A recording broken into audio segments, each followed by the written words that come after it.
Buenas noches, queridos amigos.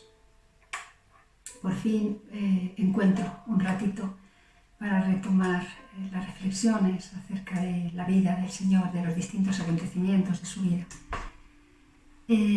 Hoy, con la ayuda del Espíritu Santo, vamos a ver un poquito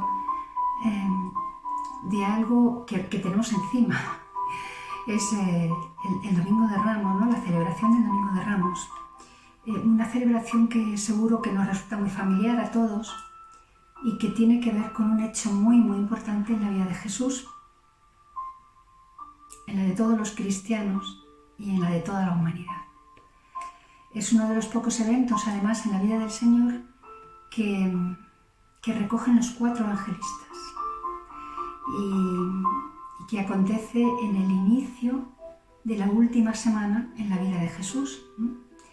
El viernes de esa misma semana moriría crucificado.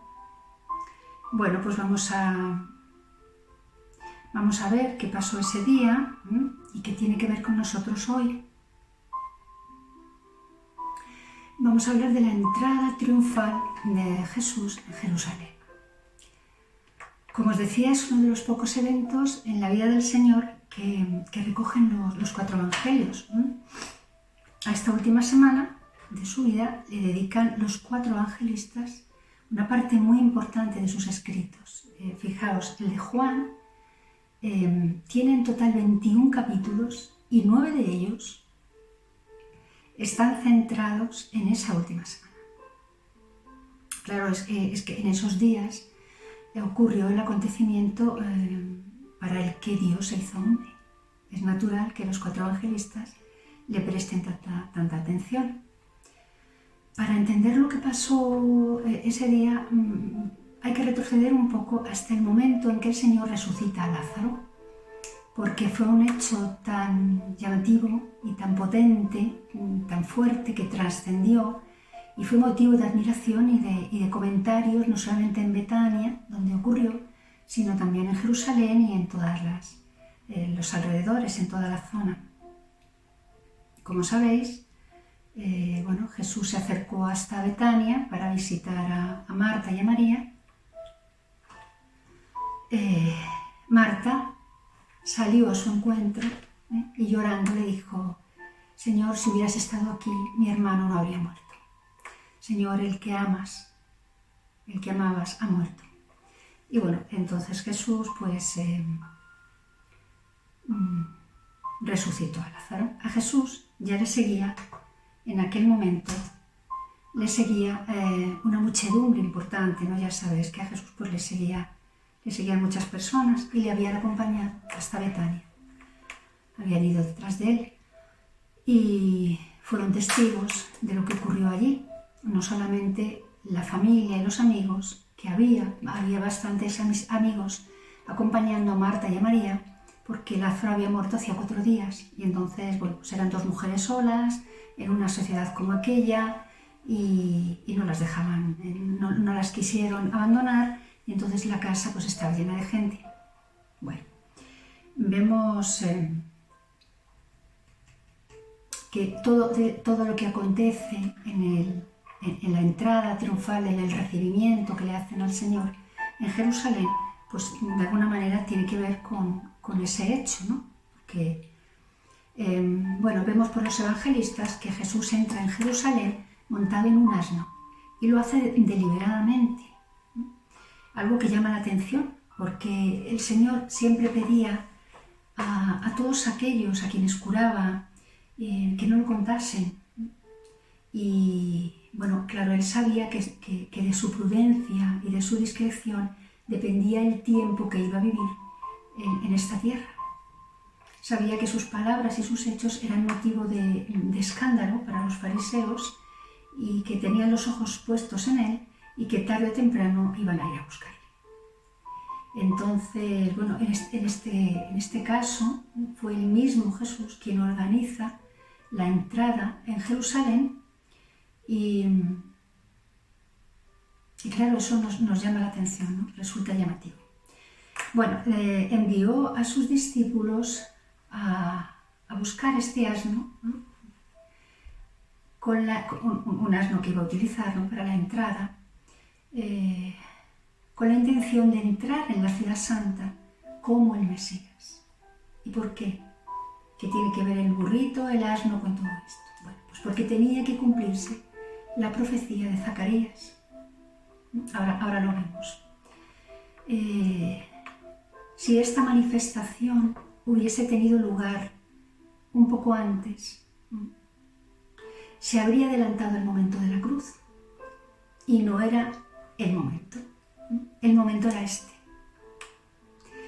Y claro, si hubiera ocurrido antes, a Jesús no le hubiera dado tiempo a formar adecuadamente a sus discípulos y, bueno, que además eran los encargados, ¿no?, de extender su mensaje por el mundo, de anunciar el reino de Dios. Entonces, bueno, vemos por los evangelistas que Jesús se acercó a una ciudad llamada Betfagé. Por Marcos y por Lucas sabemos que esta ciudad estaba, era un pueblito pequeño, pues esta ciudad estaba muy cerca de Betania y muy cerca de Jerusalén, estaba a medio camino. Entonces entendemos que Jesús pasó la noche en casa de Marta y de María y que por la mañana se puso en marcha hacia Jerusalén. Esto fue la noche del sábado, cuando durmió en casa de Marta y de María y de Lázaro, que ya estaba resucitado. Fue sábado y él entró en Jerusalén el domingo. Faltaban solo 5 días para la Pascua. Entonces, antes de ir a Jerusalén, pasaron por Betfagé y fue cuando él envió a sus discípulos a por el asno. Dice la Escritura que la cosa fue así, diciéndoles Jesús: id a la aldea que está enfrente de vosotros y allí hallaréis un asno atado, una asna atada y un pollino con ella. Desatadlos y traédmelos. Y Mateo continúa diciendo que esto había ocurrido de este modo para que se cumpliera la profecía de Zacarías, que dijo: he aquí que tu rey viene a ti manso y sentado sobre un asno, sobre un pollino, hijo de animal de carga. Los judíos entonces conocían muy bien esa profecía.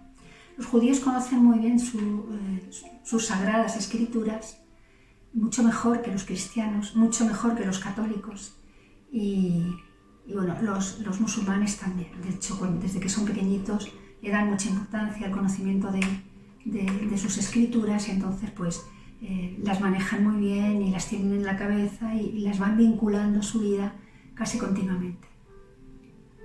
Entonces los judíos, que conocían muy bien esa profecía, esperaban que el Mesías entrase tal como había profetizado Zacarías en la ciudad de Jerusalén montado sobre un asno joven.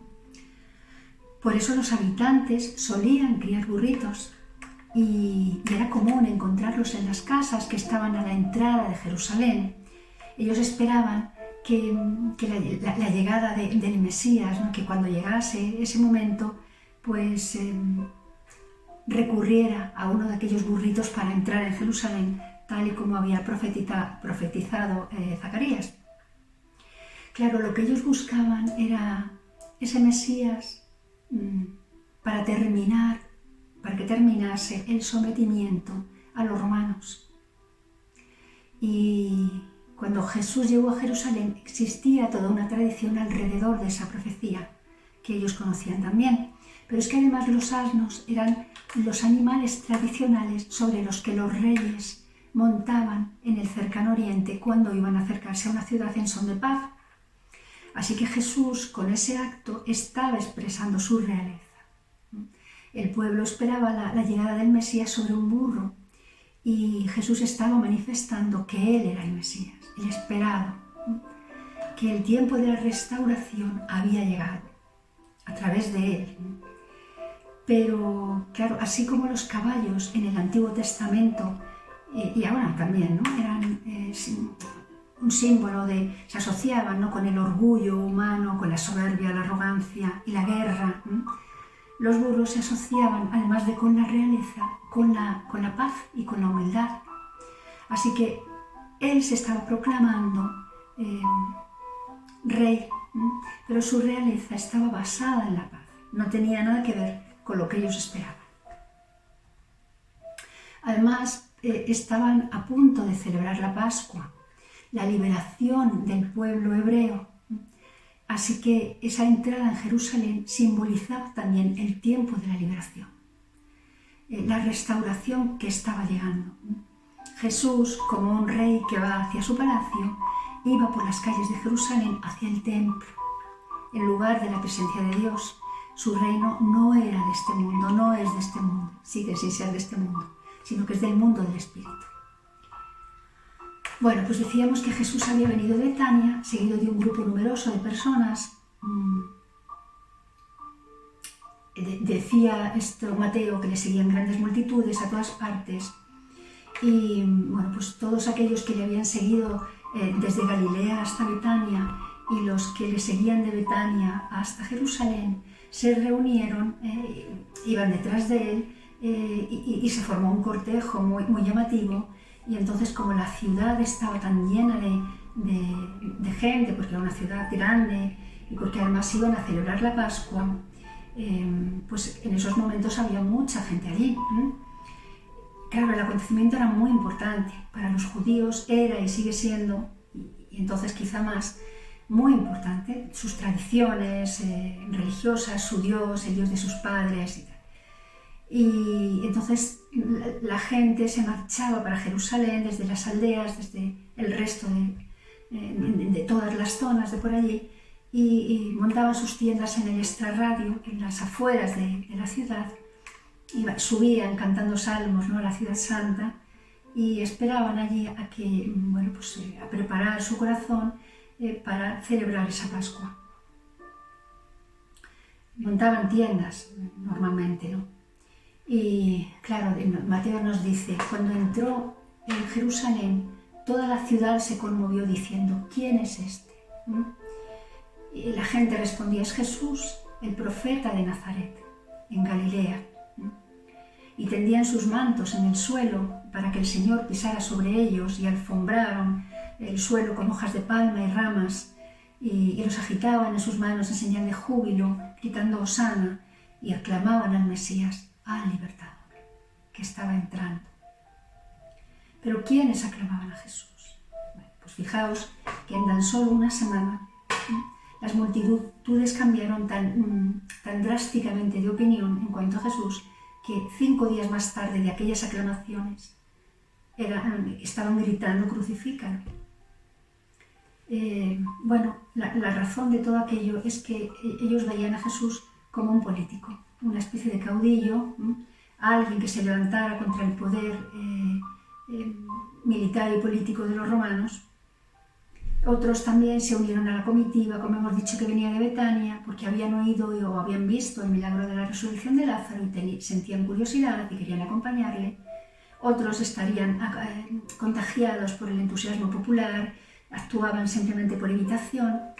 Otros estaban allí porque era la fiesta de la Pascua y Jesús pasaba a su lado, y otros, como líderes religiosos, simplemente lo observaban, porque estaban preparando su asesinato, ya a estas alturas. Bueno, la gente se entusiasmó con Jesús, pero claro, era un entusiasmo que surgía del contagio, en muchos casos, ¿no? Era una actitud un poco histriónica, con poca raíz, porque ellos no sabían realmente quién era Jesús. Estaban muy emocionados por lo que había pasado con Lázaro, porque habían oído que era un profeta que hacía grandes prodigios y esperaban que fuese contra los romanos, ¿no? Estaban esperando que diese la orden de rebelarse contra aquella ocupación para unirse a su causa. Y por eso 5 días más tarde pues estaban pidiendo su muerte. No había consistencia en sus sentimientos ni en sus creencias sobre él. Cuando 5 días más tarde vieron a aquel profeta nazareno tan deshecho, tan humillado, siendo motivo de escarnio y de burla por parte de los poderosos, pensaron que era un pobre hombre. Y claro, volvemos a lo de siempre, ¿no? Reaccionaron de un modo muy humano, al modo del mundo, no al modo del espíritu, relacionaron el poder de los romanos con arrogancia, con orgullo, con autoridad para someter, para doblegar en sentido humano, mientras que asociaron debilidad y fragilidad pues con la actitud de Jesús, con la mansedumbre, con el silencio, porque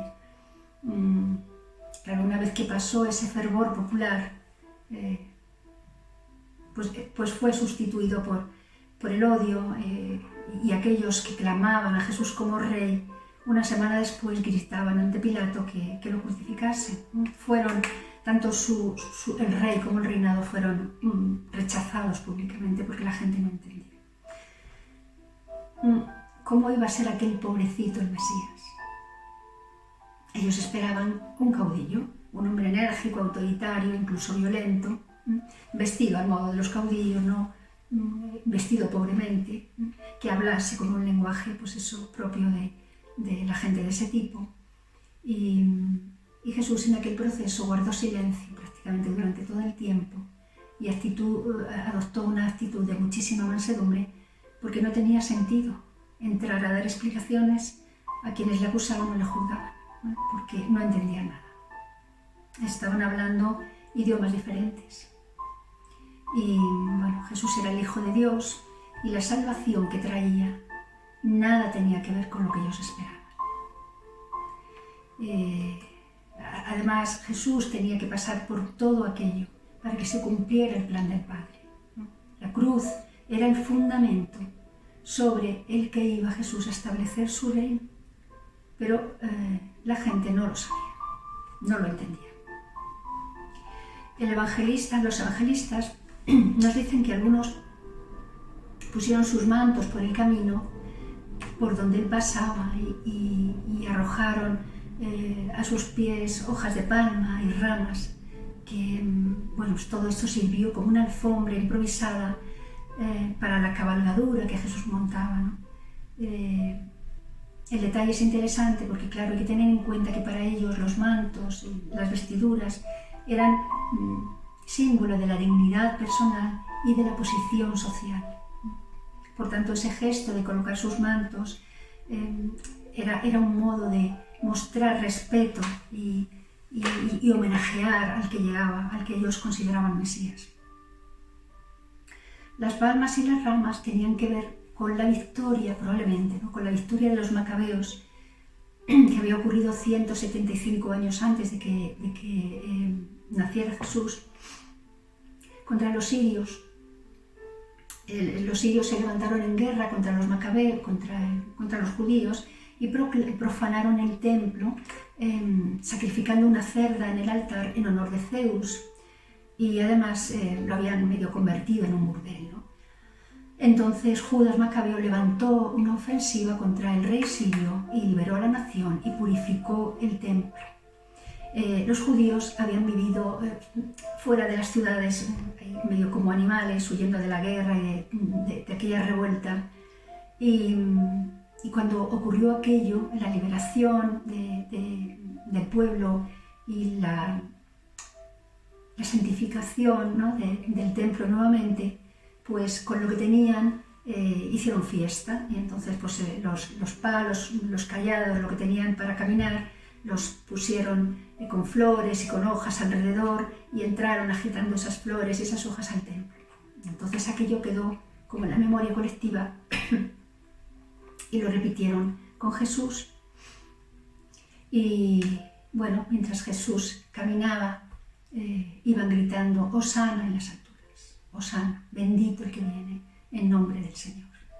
Hosana significa salva ahora, sálvanos ya, es el momento.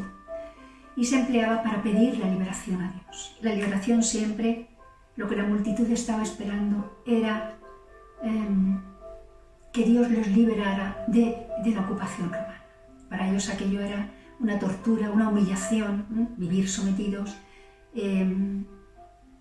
o sea, depender de ellos para sus fiestas, para sus costumbres, para sus ritos, para su vida diaria.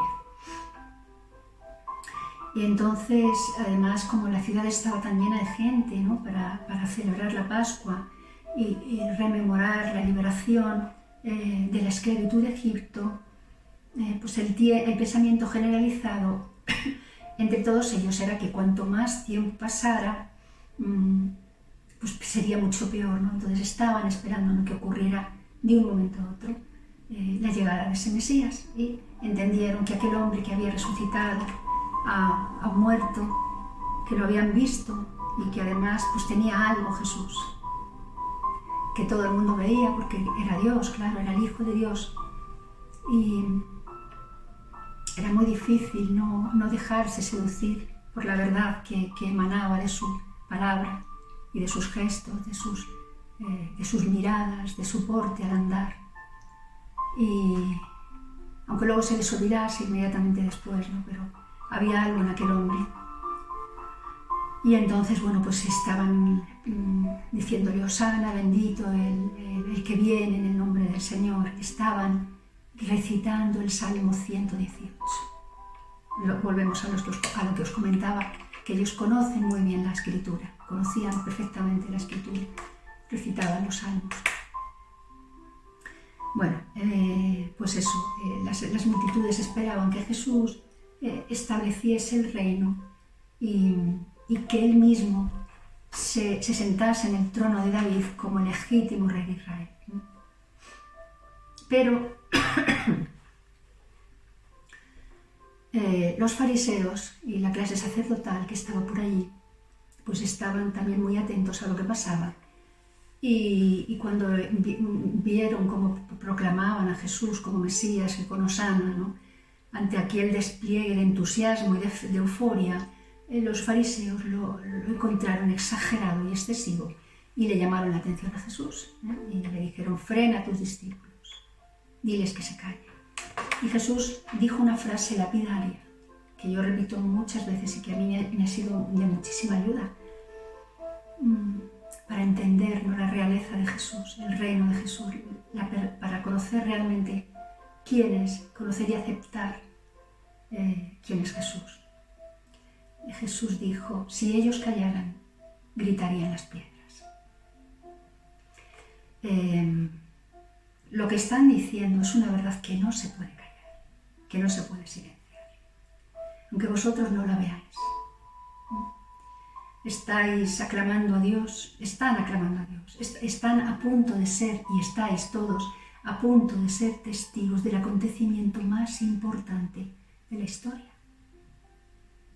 Voy a morir dentro de unos días para salvaros a todos, para entregaros el perdón y la eternidad, la vida eterna. Voy a salvar a toda la humanidad, para eso he venido. Os he mostrado el verdadero rostro de Dios. He hablado en vuestras sinagogas y en vuestras calles, he curado, he sanado. Os he marcado el camino del Espíritu. He dado sentido pleno a vuestras leyes, pero vosotros tenéis el corazón embotado. Oís, pero no entendéis. Y miráis, pero no veis. Y claro, todo aquello pues fue muy decisivo, ¿no?, también a la hora de organizar su muerte, porque la clase sacerdotal, los fariseos sobre todo, pues estaban viendo que se les iba de las manos el Galileo, que estaba aglutinando un montón de gente que si seguían permitiendo que él campase a sus anchas por allí, pues iban a tener problemas, porque claro, les señalaba muy claramente y porque lo que Jesús proponía pues chocaba a veces con lo que proponían ellos.